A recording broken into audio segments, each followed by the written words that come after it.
Deputy CM Keshav Prasad Maurya शनिवार को उन्नाव पहुंचे। इस दौरान वहां निवर्तमान जिलाध्यक्ष अवधेश कटियार और सांसद साक्षी महाराज के आवास से भाजपा कार्यालय पर भी पहुंचे।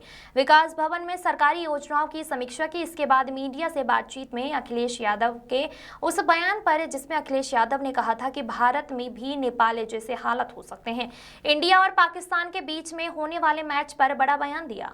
डिप्टी सीएम केशव प्रसाद मौर्य ने कहा कि भारत सरकार ने पहले ही निर्णय लिया था कि वह पाकिस्तान के बीच कोई भी सीधा मुकाबला नहीं खेलेगी, लेकिन अगर कोई बड़े आयोजन होंगे जैसे कि वर्ल्ड कप, उसमें पाकिस्तान से खेलेंगे और जीतेंगे भी। जगत गुरु राम भद्राचार्य ने कहा था कि वह पश्चिमी यूपी आते हैं तो उन्हें लगता है कि वो मिनी पाकिस्तान आ गए हैं, जिस पर केशव ने कहा कि कोई मिनी पाकिस्तान नहीं है, हम सबका साथ सबका विकास पर काम करते हैं, लेकिन अगर कोई गड़बड़ करेगा तो उसके खिलाफ कानूनी कार्रवाई तो होगी।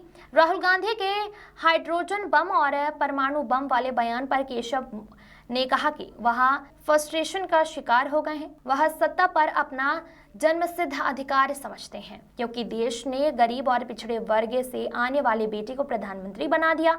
इसे कांग्रेस का हाजमा खराब है। लेकिन अखिलेश यादव के उस बयान पर जिसमें उन्होंने कहा था कि अगर वोट चोरी नहीं रुकती तो इंडिया में भी नेपाल जैसे हालत हो सकते हैं। केशव मौर्य के पलटवार करते हुए कहा कि अखिलेश यादव चोरों का साथ छोड़ दे, भ्रष्टाचारियों का साथ छोड़ दें। 2047 तक जनता के आशीर्वाद से देश और प्रदेश में भाजपा की ही सरकार रहेगी। ध्रुवलाल साहू की रिपोर्ट। देश में जाते हैं तो मिनी पाकिस्तान लगता है, इस पे क्या कहना चाहेंगे? देखिए, हम तो यही कहना चाहेंगे, हम देश और प्रदेश में कोई मिनी पाकिस्तान नहीं और कोई पाकिस्तान नहीं, हम तो एक ही रास्ता बना करके चलते हैं कि सबका साथ सबका विकास करेंगे, लेकिन कोई गड़बड़ करेगा तो उसके खिलाफ कानून के हिसाब से कठोर कार्रवाई। कह रहे हैं कि मस्जिदों से फतवा जारी होता है, बाढ़ को लेकर के निर्देश दिए गए हैं। बाढ़ पीड़ितों का कहना है कि कोई सुविधाएं नहीं मिल रही। सिंह ने मुसलमानों को नमक हराम कहा है। साथ ही साथ उन्होंने ये भी कहा कि अगर मस्जिद से अल्लाह अकबर के नारे लगेंगे या फतवा जारी होगा तो मंदिर से भी हुंकार भरी जाएगी। किस परिप्रेक्ष्य में कहा मुझे मालूम नहीं है, लेकिन हम इतना ही कह सकते हैं कि देश एकजुट है, देश एकता के पथ पर आगे बढ़ रहा है, विकास के पथ पर आगे बढ़ रहा है और देश की प्रगति, दुनिया में बहुत सारी शक्तियाँ ऐसी हैं जो देख नहीं पा रहे हैं। हम दुनिया की 11वें नंबर से 4थे नंबर की अर्थव्यवस्था बने हैं। 2047 तक विकसित भारत बनने का लक्ष्य लेकर के काम कर रहे हैं और देश की जनता हमारी पार्टी के साथ, हमारे नेतृत्व के साथ है। इसके कारण से विपक्ष बौखलाया हुआ है, लेकिन उसकी बौखलाहट का इलाज जनता कर देगी। इंडिया फटेगा तो सब साफ हो जाएगा, उसका क्या कहेंगे? वो आपको मालूम नहीं, उसके पहले वो परमाणु बम, फिर भूकंप और फिर हाइड्रोजन की बात कर रहे हैं, लेकिन वो फ्रस्ट्रेशन का शिकार है। वह देश की सत्ता पर अपना जन्मसिद्ध अधिकार समझते थे, लेकिन देश की जनता ने एक गरीब माँ बाप के बेटे, एक ओबीसी वर्ग से आने वाले माननीय नरेंद्र मोदी जी को तीसरी बार प्रधानमंत्री बना दिया और विकसित भारत के लक्ष्य को लेकर के देश आगे बढ़ रहा है। इससे कांग्रेस का हाजमा खराब है और श्री राहुल गांधी जी अपने संवैधानिक दायित्वों को भी पूरा नहीं करते। इसके कारण देश की जनता उनको बहुत तरीके से देख रही है और जब भी चुनाव, जहाँ भी चुनाव होंगे वहाँ उनको सबक सिखाएगी, उनको सजा देगी। राम भद्राचार्य ने एक कथा में कहा, चोरी का जिनका मुद्दा विपक्ष चल रहा, उसको जोड़ते हुए कहा है कि अगर ऐसे ही हालात रहें तो इंडिया में भी नेपाल जैसे हालात हो सकते हैं। श्री अखिलेश यादव जी को कह देना चोरों का साथ छोड़ दें, भ्रष्टाचारियों का साथ छोड़ दें, क्योंकि देश में कांग्रेस की अगुवाई में जब सरकार थी तो श्री राजीव गांधी जी ने कहा था कि हम दिल्ली से 1 रुपया भेजते हैं तो 15 पैसा जिसके पास भेजते हैं वहाँ पहुँचता है। माननीय प्रधानमंत्री जी के नेतृत्व में, माननीय मुख्यमंत्री जी के नेतृत्व में जब से हमने सरकार बनाई है, जितना पैसा जिस लाभार्थी के खाते में भेजा जाता है पूरा पैसा पहुँचता है। और देश और प्रदेश में अभी ना कांग्रेस का नंबर है ना समाजवादी पार्टी का नंबर है।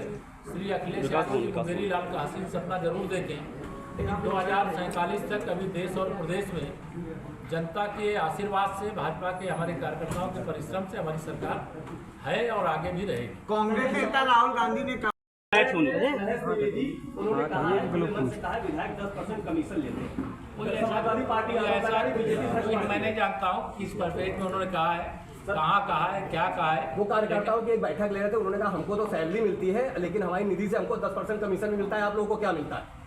देखिए, मैं नहीं जानता हूँ, आप सवाल कर रहे हैं, मैं उस पर जवाब ऐसा, लेकिन हम लोग भ्रष्टाचार मुक्त भारत और भ्रष्टाचार मुक्त उत्तर प्रदेश बनाने के लिए ठीक है भारत पाकिस्तान का भैया, एक मिनट रुकिए। नहीं, रुकिए। विरोध किया है, कहा है कि भारत पाकिस्तान का मैच होना है। सामना ने कहा है कि पहलगाम में आतंकवादियों ने हमारे हिंदू भाइयों को काटा है, मारा है, उसके बाद ही भारत पाकिस्तान का मैच हो रहा है। देखिए, ईंट का जवाब पत्थर से देना भारतीय सेना जानती है। भारत ने जवाब देने का काम किया है, और मैच जो ये अभी भारत सरकार ने ही तय किया है कि जो अंतर्राष्ट्रीय स्तर के मैच होंगे, भारत पाकिस्तान के सीधे मैच नहीं होंगे कोई भी, लेकिन अगर कोई अंतर्राष्ट्रीय मैच होंगे, विश्व कप होगा, चैंपियन ट्रॉफी होगी, तो उसमें भारत जिससे भी मैच होगा उसके खिलाफ खेलेगा और जीतेगा। समीक्षा की गई। समीक्षा का एक उद्देश्य होता है कि उत्तर प्रदेश के अंदर जो हमारी सरकार है, सरकार का लक्ष्य है सुशासन, सरकार का लक्ष्य है विकास, सरकार का लक्ष्य है गरीब कल्याण। डबल इंजन की सरकार हमारी है। देश में माननीय प्रधानमंत्री मोदी जी की अगुवाई में और प्रदेश में आदरणीय योगी जी की अगुवाई में, और सरकार की मंशा बहुत पवित्र है। अगर देश में हम 140 करोड़ लोगों के लिए माननीय मोदी जी के नेतृत्व में मार्गदर्शन में काम करते हैं, तो प्रदेश में 25 करोड़ लोगों के लिए माननीय मुख्यमंत्री जी की अगुवाई में हम लोग काम करते हैं। और आज उसी के क्रम में उन्नाव जिले में मैं आया हूँ, और जल्दी फिर दोबारा आऊँगा। लेकिन आज जो आवश्यक निर्देश दिए गए हैं, बिजली की शिकायत थी, कुछ उर्वरक की समस्याएं थी, उनका समाधान करने के लिए कड़े निर्देश दिए गए। कुछ यहाँ तमाम राजस्व से मामले कई आए संज्ञान में, उसको लेकर के स्पष्ट आज कहा गया है कि जिला प्रशासन ये सुनिश्चित करेगा कि तहसील, थाना और ब्लॉक या अपनी जिम्मेदारी ढंग से निभावें। अगर तहसील, थाना और ब्लॉक अपने दायित्व को निर्वहन करेंगे तो जिले में कम से कम समस्या आएगी।